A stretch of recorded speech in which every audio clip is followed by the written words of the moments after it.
Good morning. I want to start by saying thank you to Christine, Labonté, and the director, Tida, for giving me the opportunity to be here this morning. I am Rugiatu Neneh Turay from the Amazonian Initiative Movement in Sierra Leone. Amazonian Initiative Movement was founded in 2000 in Guinea-Conakry. We were 10 women as refugees in the camp of Kalia in Forêt-Carrière in Guinea, who we are going through a lot of gender-based violences due to the war and as refugees in the host country. We look at it and said we cannot just sit here as victims. We need to do something to address what we are going through. And therefore, we formed the Amazonian Initiative Movement. And we started campaigning against gender-based violences with specific reference to female genital mutilation, which is practiced in 28 African countries. In 2003, I decided to go back to Sierra Leone, my country of origin. So if I am here today and I am asked to do a presentation on women, migration and women's health rights and international perspective, I think I feel very much honored because I have gone through the experience of being a refugee. Other women decided to seek asylum from Conakry, and some of them are here in Europe, others are in the US, and others are in Australia. But I believe if you want to make a change, you want to be within the system, you cannot run away from the system. It's difficult to make a change when you are outside. And so I say, women have been migrating at similar rates to men in the past 40 years. And this comprised about half of the migrants in 2005. The health rights of women migrants continue to be a topic of global concern. Women and their children are mostly affected by displacement as a result of wars and human trafficking. The change in health rights of female migrants has been of great importance in understanding the phenomenon of migration. The pressing question remains, is women's health improved through integration into a better health system in the host countries? We believe if women come to Europe, they are in a better condition. But is their health improved when they are in the host countries? Despite the existence of improved living conditions provided to general population in host countries, women migrants are doubly disadvantaged because they are discriminated as women and as migrants. In addition, this segment of population is highly vulnerable to acts of sexual abuse, rape, and violence. This is especially true for women in refugee camps, whose reproductive health needs are often neglected. There is an urgent need to examine existing policies that protect the health of female migrants and further develop laws that address the existing global problems faced by women. Furthermore, the implementations of policies that recognize and respect the rights of migrants is imperative. A neglected practice that is not frequently addressed when discussing migrations issues of women is female genital mutilation, commonly known as FGM. FGM, in its various forms, is practiced in countries around the globe. And women migrants experience its harmful effects throughout their lifetime. The host country, overwhelmed with the usual failures of healthcare system, may be unaware of the complications associated with the practice. A basic human rights violation, FGM is deeply embedded in cultures around the world, and it is most often protected by the very women who perpetuate its continuity. Ignoring the overall health of women migrants, in addition to the lack of knowledge to address the sensitive issue, presents significant problem for the healthcare personnel. Thus, understanding the issue of female genital mutilation itself, what it represents to each woman, how it seems within a particular culture, and what the expectation regarding FGM is dealt with in emerging migration community is critical when addressing health issues of women migrants. The need to migrate is usually a function of a complex interaction of economic, social, familial, and political factors. Among the most important, however, are the denial of access to employment, goods and services, and the lack of respect for basic human rights. Because in many societies, women are marginalized from these rights, migration to more economically and educationally open societies can often help women improve their personal situations and their professional opportunities. On the other hand, because of the status of women is usually linked to their role and status within the family and is defined in relation to their male partners, migration can place women in a situation where they experience stress and anxiety due to the loss of traditional social entourage and environments. Their social integration in the new setting may be equally limited by their initial lack of education and occupational experience.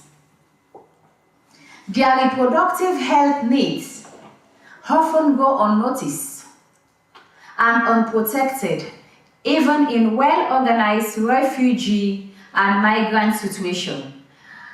And the insensitivity of the health staff to the needs of women is often more pronounced in refugee situations. Women are always affected when they move to new communities and are exposed to higher risk. They are confronted with new opportunities that they never experienced before. Most times, this new freedom may lead them to more abuses. Migration has a complex effect on the health, and women migrants face health problems that are very, very dangerous to the entire society in which they find themselves. Family coercion is threatened by migration, policies, and contemporary economic mobility migration pattern. Women migrants face barriers to economic mobility. When they migrate, especially, they lose the status attached to their family positions. Migrant women also face sexual abuse to their family or by employers in receiving countries and from personnel and inhabitants in refugee camps. Adverse health conditions may result from voluntary and forced migration because of administrative obstacles to care, a lack of awareness about available services, linguistic barriers, failure to make health issues a priority, and the inferior social status of women. Pregnancy outcomes and prenatal health indication suffered as well. And crude death rates of refugees are higher than baseline rates in their countries of origin. Breastfeeding practice may also compromise by the discriminate distribution of milk, powder, and supplementary food in refugee camps. Women disproportionate poverty, low social status, reproductive health expose them to high risk, resulting in needless and largely preventable suffering and death. Many of the women and girls who die each year during pregnancy and childbirth could have been saved by relatively low-cost improvements in the reproductive health care, yet high level of maternal mortality persists. The benefit of eliminating female genital mutilation and painful practice of female are easily demonstrated, yet it persists for cultural and traditional reasons. And a large proportion of abortion, some resulting in death and injury, will be avoided if women and men had access to safe, affordable, and effective means of contraceptives. Migrant asylum and asylum seekers are so exposed to habits that are not accepted in countries of origin due to the new opportunities you get in the host countries. The opportunities that are open to them are often misused. Young and middle-aged women, migrants, are often engaged in practices that will not be accepted in their countries of origin. Practices such as breast ironing, tattooing, surgeries like repairing of the clitoris, they will not be accepted in the countries of origin. The resolutions taken by UN on FGM should be followed and implemented by heads of states where FGM is practiced. If the health of women is to be protected and promoted, every state actor, every individual, and everybody, students, lecturers, have the right to commit themselves to stop FGM.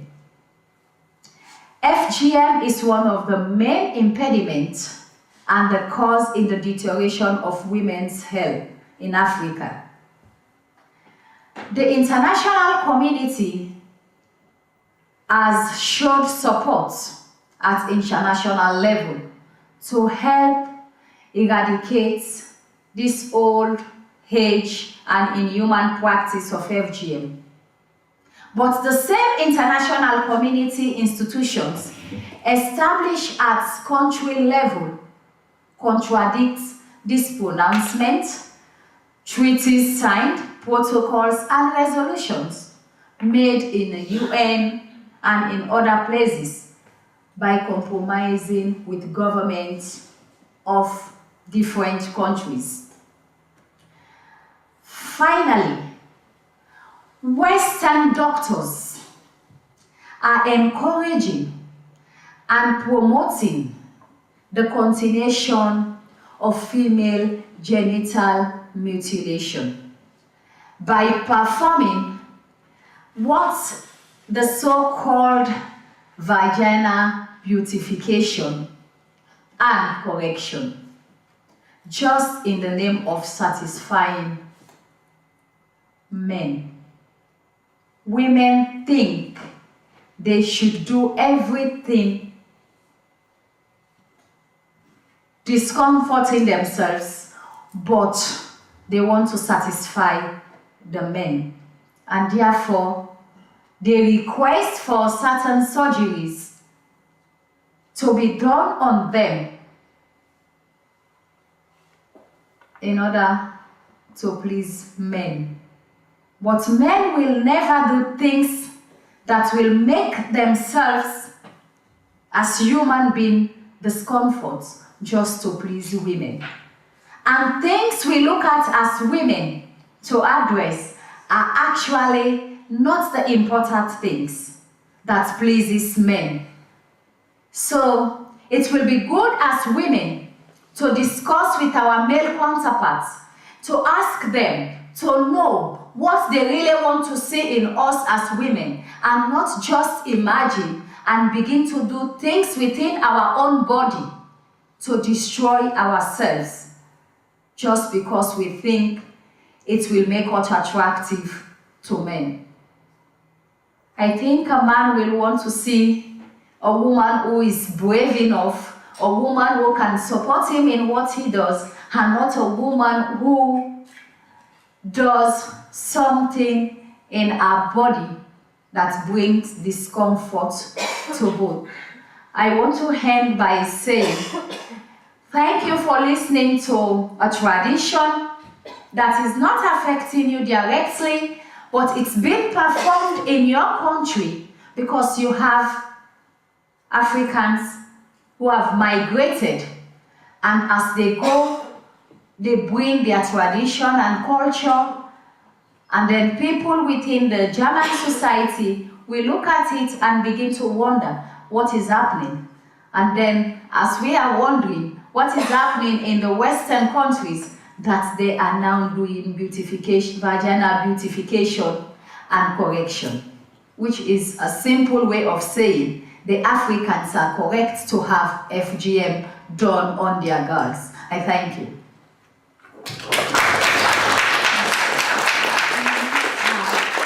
So I think, thank you very, very much for your presentation. This was not only on FGM, but also on women's rights. And I think that we have probably a lot of questions or comments from the students. So please, I would ask you again to be ready for the discussion and answering the questions. And you have also mentioned the FGM and the new practices of so-called vagina beautification and labial correction, which means that something must be wrong in the female body in order to be corrected. So we have a new, I can see this from the literature, we find that this beautification surgery really is raising the issues, There's a lot of women seeking for surgery in order to have to look like what is supposed to be the norm. And so I think we should discuss also this issue with looking at norms and traditions and new generated and new built norms that women in the Western world stick to and orient to. So this is, I think, also an issue which is not somewhere back in Africa happening, but also due to migration. FGM is happening in Europe and in the US and in so-called industrialized countries, and also with the label of, as they say, not FGM, but FG, I don't have a pen, FGCS,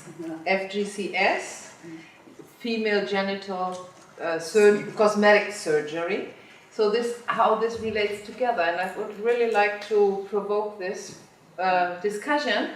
Is it a thing that we have to deal with also in our country, looking at women's rights and how women are sort of in an autonomous decision, and that's a difference in the Western countries, orienting themselves to a certain norm, while in Africa, as Rugiatu said, this is a traditional force that is forcing women into that.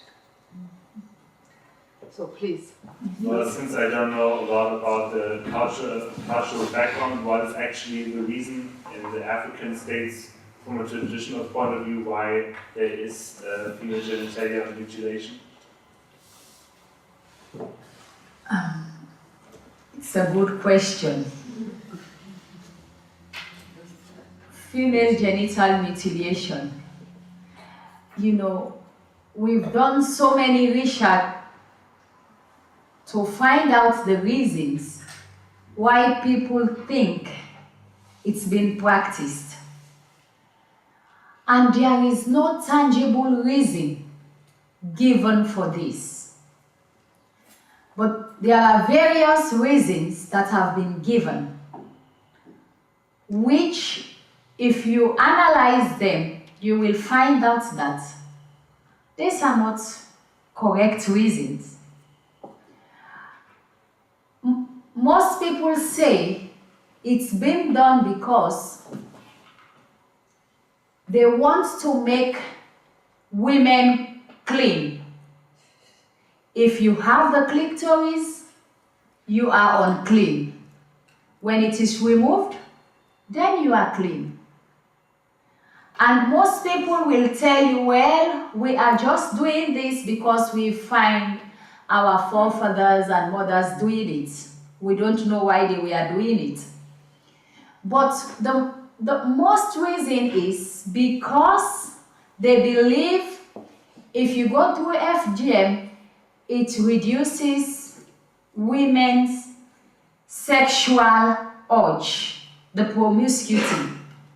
They believe if you are uncircumcised, you are promiscuous. So these are the reasons they give. But if you study them, you'll find out that they have no bearing to what they are saying. It depends, hygiene depends on you as a human being. How do you take care of yourself? If you are a woman, you are circumcised, but you don't take proper care of yourself, you are still not clean. If you are a woman and you are uncircumcised, you don't take proper care of yourself, you are still unclean. So, it depends on how you look at yourself to clean yourself that makes you clean.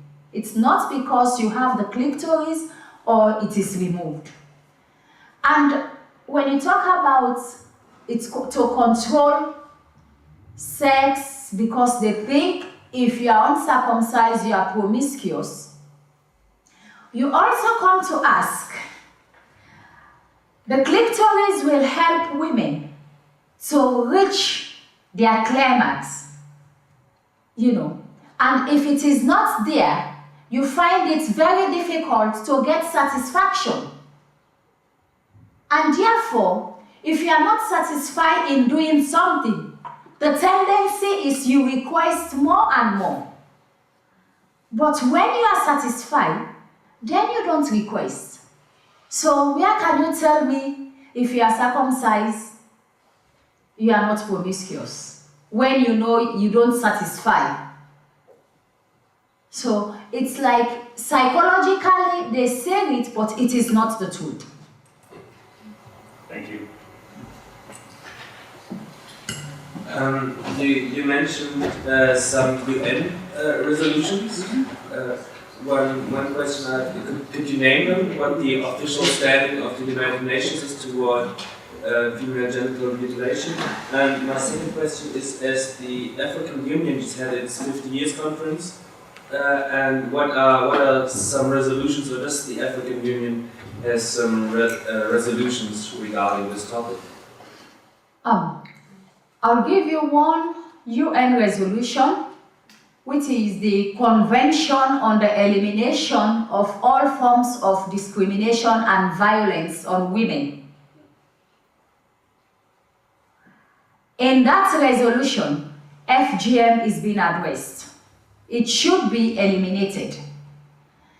And in the AU, the African Union, you have the Maputo Protocol, which also talks about female genital mutilations. So these are all protocols, treaties that have been signed by most African countries and Western countries. But these resolutions are not implemented. At the international level, they come to conferences, they talk about them. It's so good to hear. But the established offices in African countries, they do contrary to what is being said at UN level, at international level. And I want to believe UN should serve as a kind of pressure group on governments to make and implement decisions taken at that level, and not to compromise with the government, thereby flattering the protocols they make.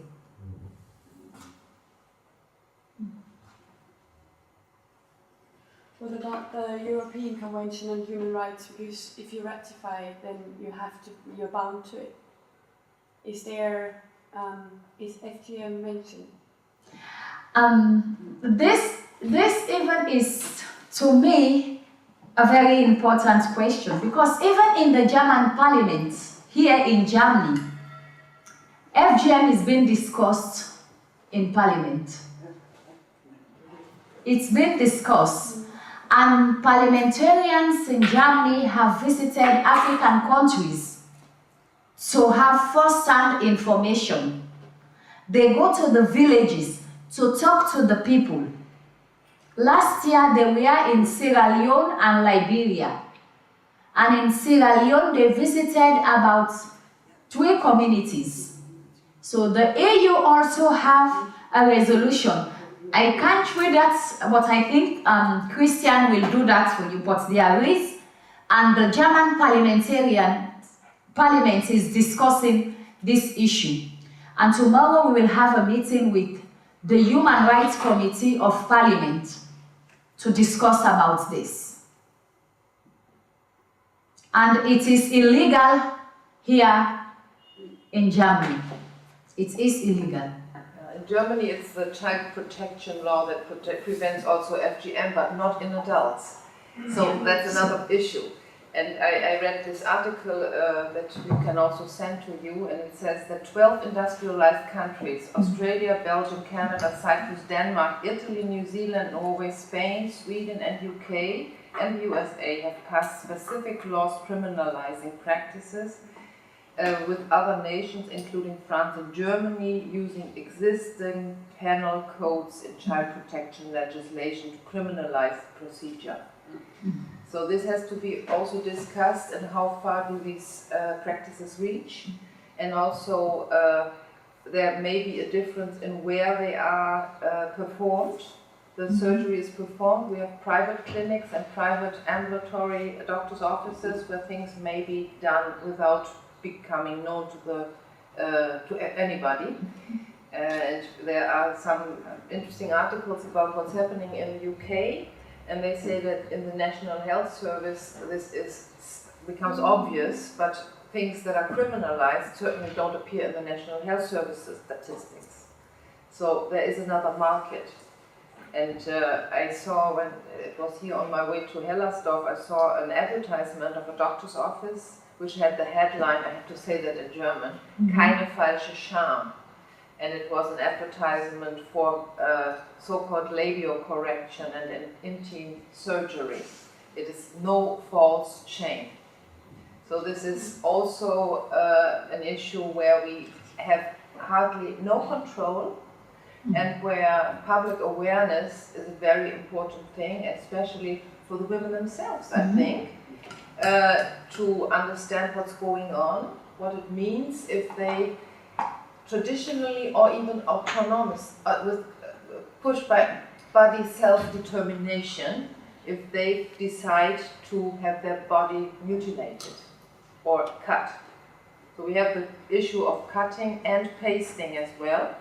If we have the virginity reconstruction surgery, which is also practiced in various contexts, even in also in Berlin, and so we should really put an eye on what's happening here with the female body and with the consciousness of the women. How strong is the lobby against FGM? Like, is your association or you're the only one who's running against it, or how strong is international? Is there an international conference against this, for example? Is it what's the scientific community? I don't know what the status quo is about it. Interesting. M is just one small organization. You have bigger organizations campaigning against female genital mutilation. Here in Germany, you have Terre des Femmes. There is an information here for them in German, so you can read this, And you also have Plan International. UNICEF has joined. WHO is campaigning, and you have NGOs at country level. There are various international conferences. In 2011, there is a conference in Holland, in The Hague, called Uniting Europe and Africa in the Fight Against FGM. Because it is on the increase in European countries. The practice is increasing. And this introduction of beautification of vagina and correction, is also like promoting FGM. So you have so many organizations, and we just don't need to have human rights organizations to campaign. We are trying to get involved schools, universities, like Salomon. This is because you have more people coming to these institutions, and if they get information, they take this information back to their homes, to their families, and then their children.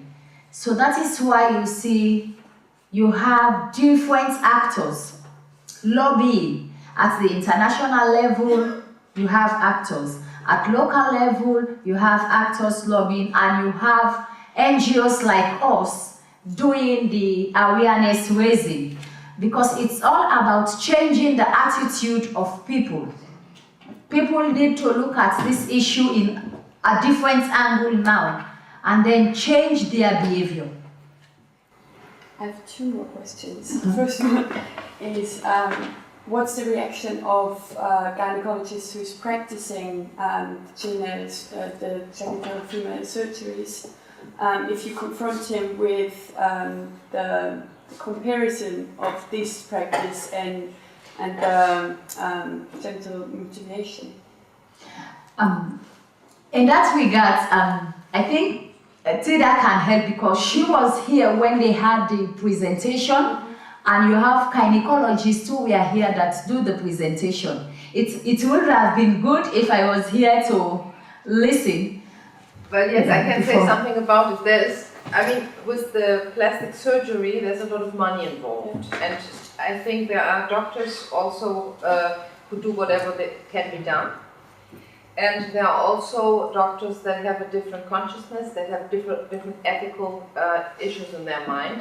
And I think it is very important also to raise awareness in the heads of those doctors that do surgery, FGM, FGS, CS. So this is also a thing that some things cannot be forbidden by any laws. They have to be changed in the heads of the persons and those that are practicing it. We had after the conference, well, I can talk a little bit about the presentations at the conference. There was one woman from the Netherlands who was a gynecologist, and she presented 2 cases. One case was a woman, that's not FGM, it's the beautification business. And she's the head of the International Psychosomatic Gynecological Committee. So she said there was a girl with her mother in her practice, and she said, well, I would like to have my a labial correction. It's too long, it's too external. And then she was there with her mother, and the mother said, yes, she showed it to me and I was shocked. And then the doctor said, well, let me have a look at it. So gynecologists usually see all kinds of genitals of women. And so the doctor said, well, this doesn't look very shocking. It's quite normal. There's a range between, I don't really know how large, but a range, and the genitals of women are as different as the faces of women.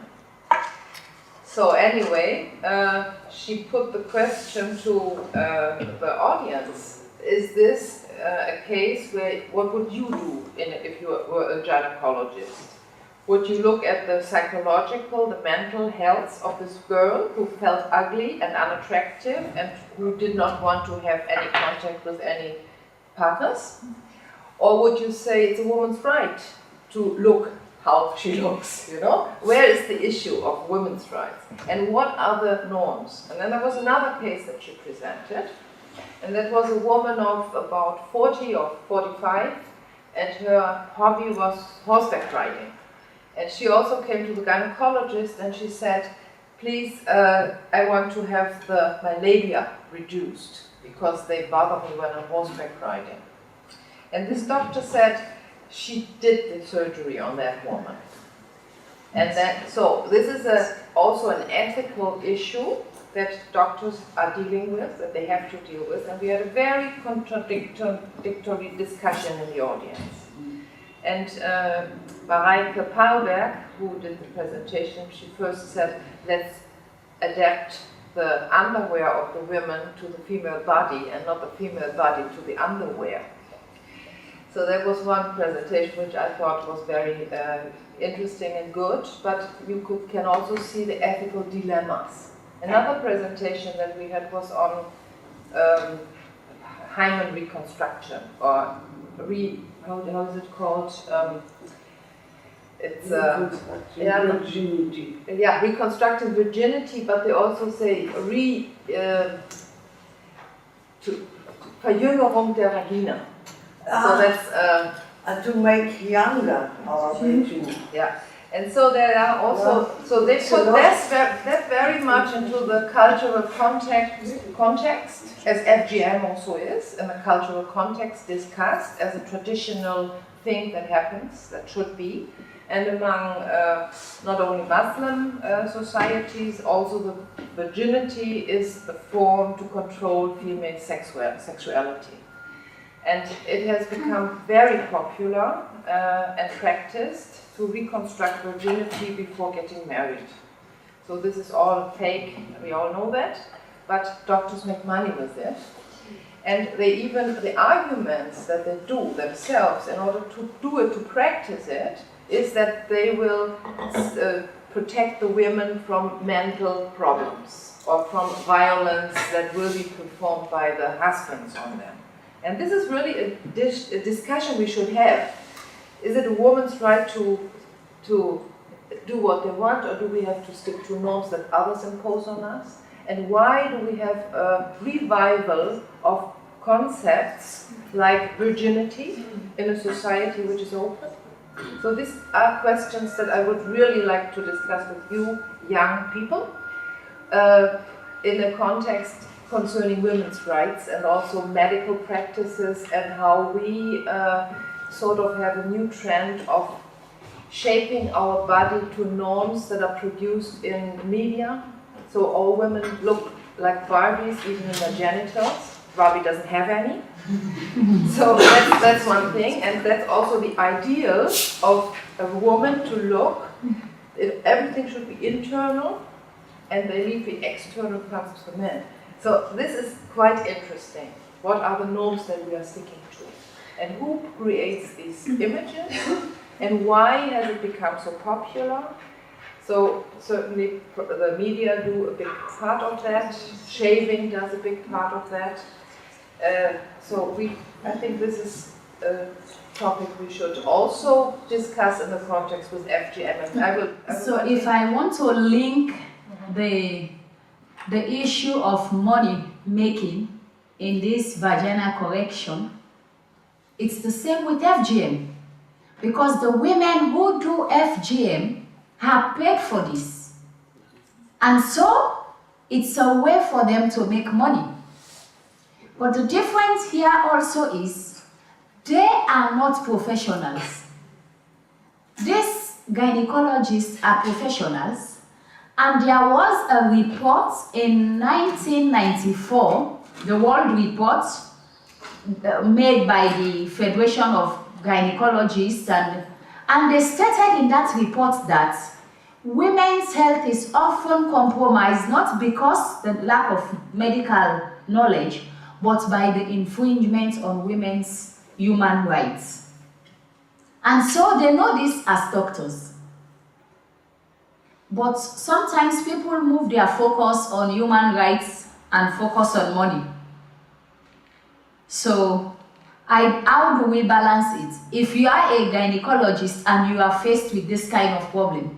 Also, if you are a social worker, you will be faced with that kind of problem, because you will be asked for providing contacts, for providing help, for providing networks. So this is not only an ethical issue of doctors, it is also an ethical issue of a society and how a society reacts and acts with this.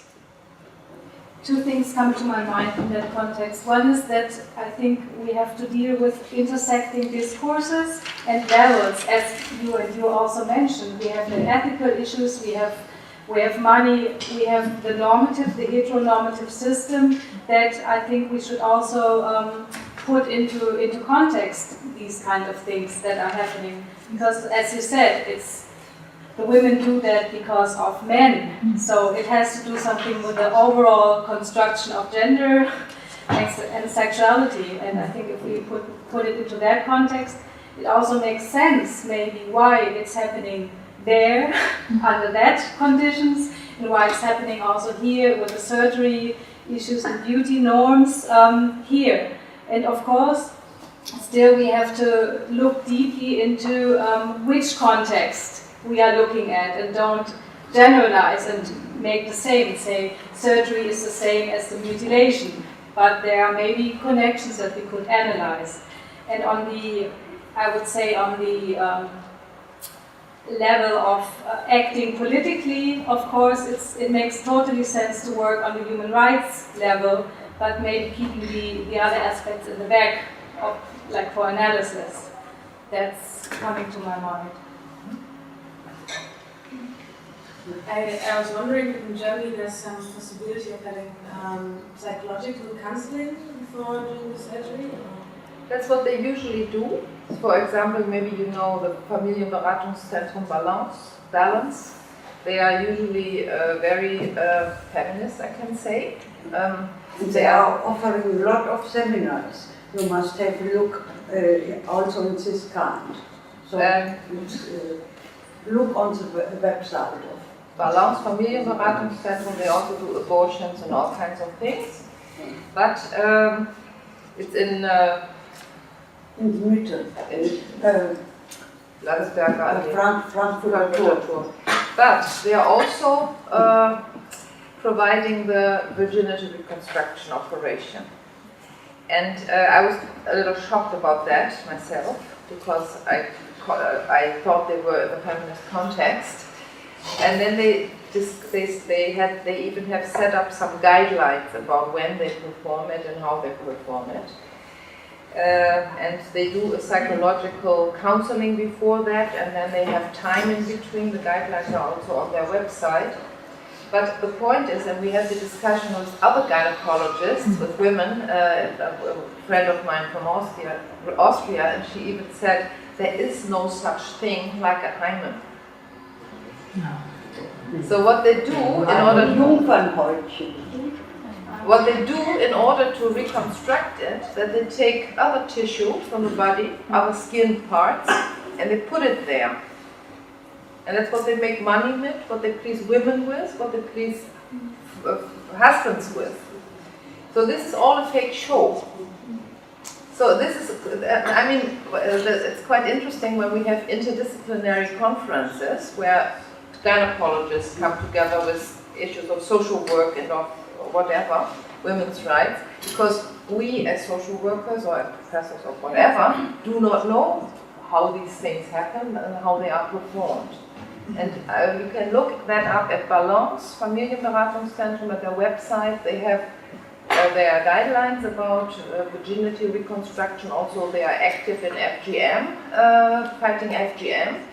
But on the other hand, they somehow try to resolve the conflict between helping and having another opinion about it in a certain way. And I think this is really showing the dilemma. And sometimes guidelines are only something like a little help against ethical dilemmas. And the discussion is not stopped yet. I mean, this really has to go on. And also the discussion about women cosmetic surgery. Because, for example, as you said, to make your vagina younger, what means normally narrow, more narrow. And this means that you don't accept adult women. That men often not accept adult women. They will have women who are looking like girls. There are many. Yeah. Yeah.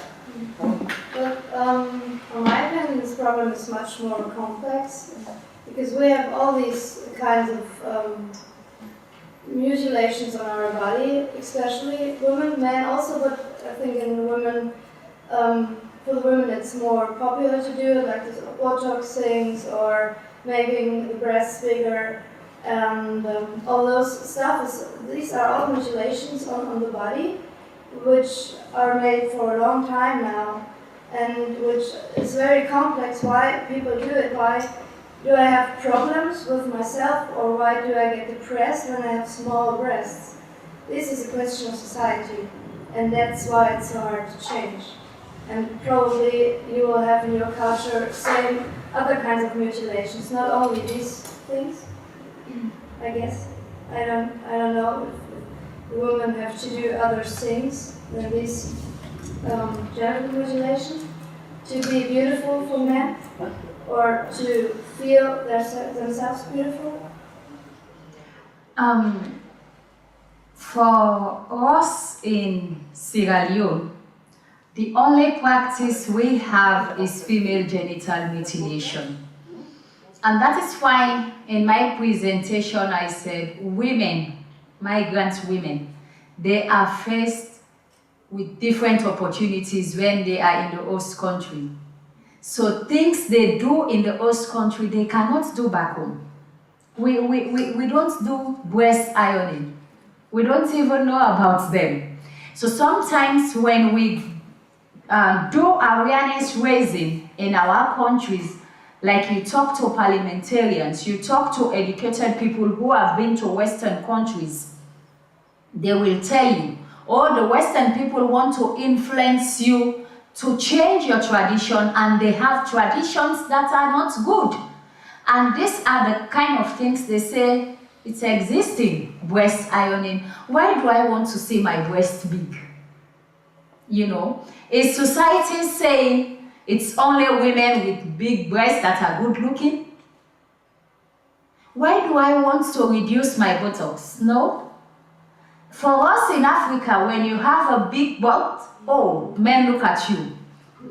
And so when I walk, I turn and I know they are watching. I don't need to reduce it.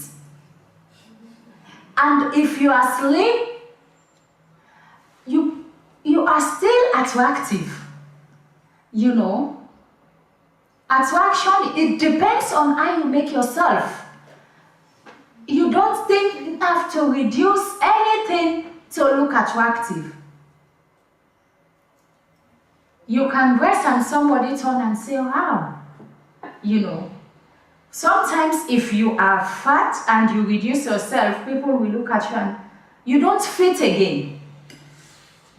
You are a different person now, and you are slim and you want to become like this, and people forget you. There was one more. Yeah, I was actually doing the same thing, thinking about that. Just women very often maybe want to please not only men but please, you know, like you said before. And I think it has something to do with the heads of the women and of course also the men. But it has to start there to me, you know, to understand that beauty comes from inside you and not from cutting something away, putting something on you or whatever. So I think this is a lot of work which has to be done, like also here in Europe where people start touching their vaginas and stuff. I think this is really where you have to start, I don't know, tell people, help them understand their own beauty. I don't know, that's what work should be about for me, I think.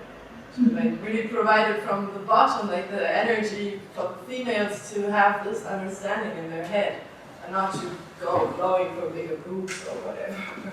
I don't know. I would like to add one more thing about, you talked about Botox and breast plastic or whatever.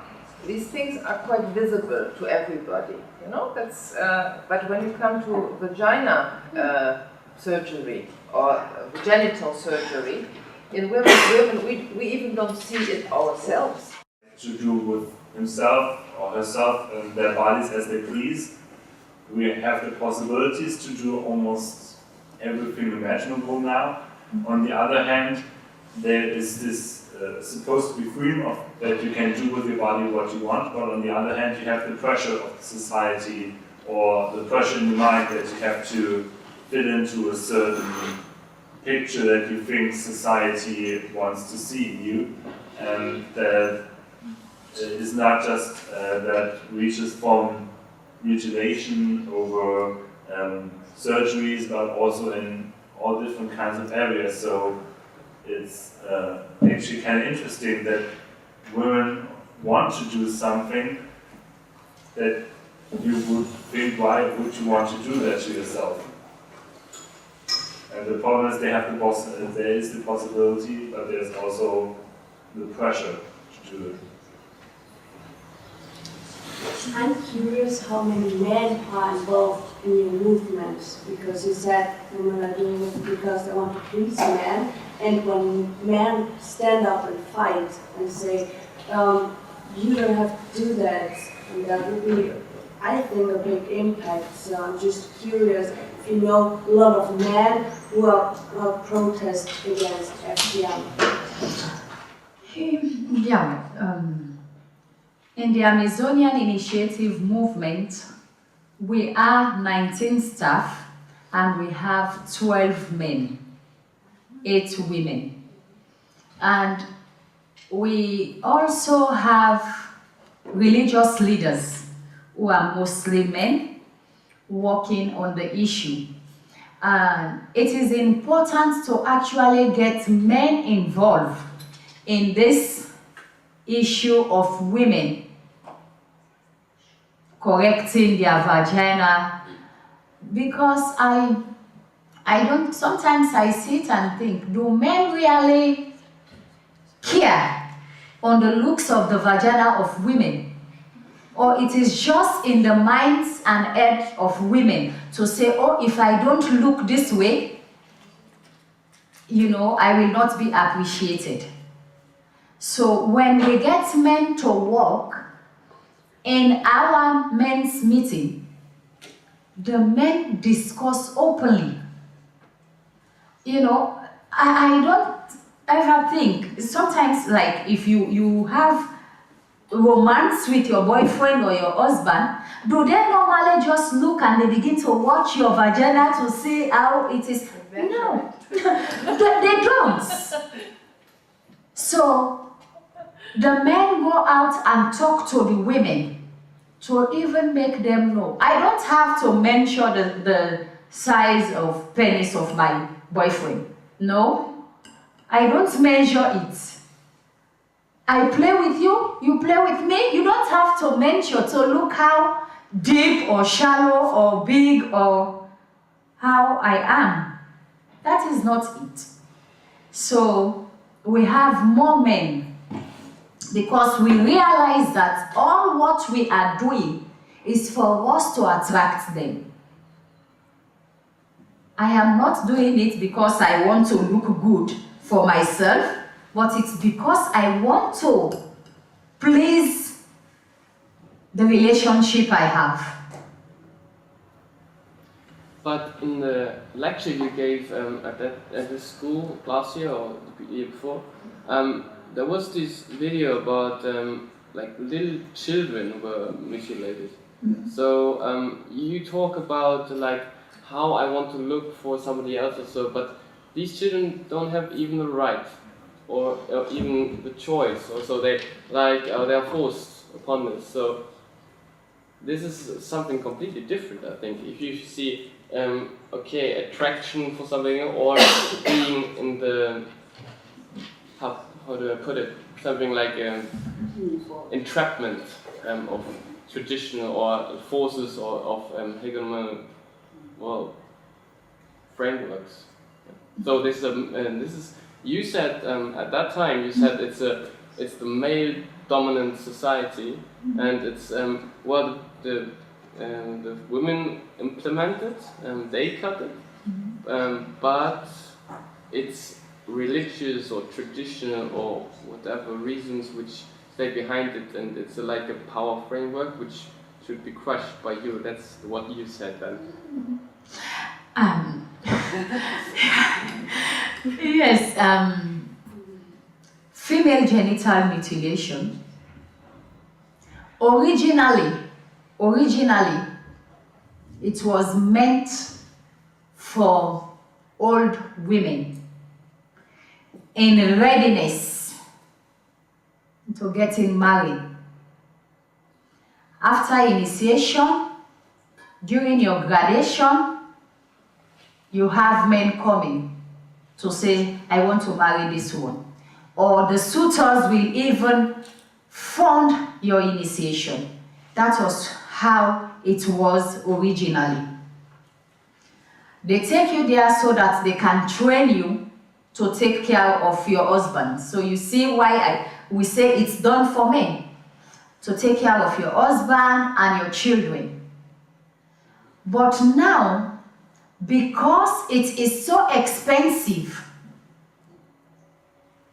if you are full grown, it becomes expensive, because they know it becomes more dangerous when you put up fights. You feel the pain and you have to fight back. So people who do it charge higher. The new dresses they have to give to you are expensive. So now they do it on little children who actually cannot choose the kind of dresses they want to put on. You can just buy anything for them. It's less cheaper. They don't have the strength to fight too much when they have been initiated. And so it's easier to hold them. So all these factors, now parents think we don't want to spend this much, so we initiate them when they are young. And also, when they are young, by the time they grow up, if they get the information, they are already being initiated. So it's like doing it to avoid the cost and then to make sure they don't change their minds. And the other thing is, Sierra Leone is not like you have, I say here in Germany, wherein as children grow, the parents begin to tell them their rights, what they are supposed to do, if they have this problem, where they go. For us, our parents make decisions for us. If you want to get married, they determine the kind of man you are to marry to. Even when you are married, they dictate your life. Here, no. You discuss on issues, but you don't discuss this. You do this. This is what you have to do. So it's only like when you look and you say, no, I have to go from this. And when you start doing it, you become rebellious and people look at you like an outcast, or you have the Western influence. But sometimes you have to take decisions that makes you who you are. So if you see the changes, it's because originally it was for women, girls, to grow up to womanhood and get married. But now, it's changed. That value is gone. So what can you learn a child as young as 2 years?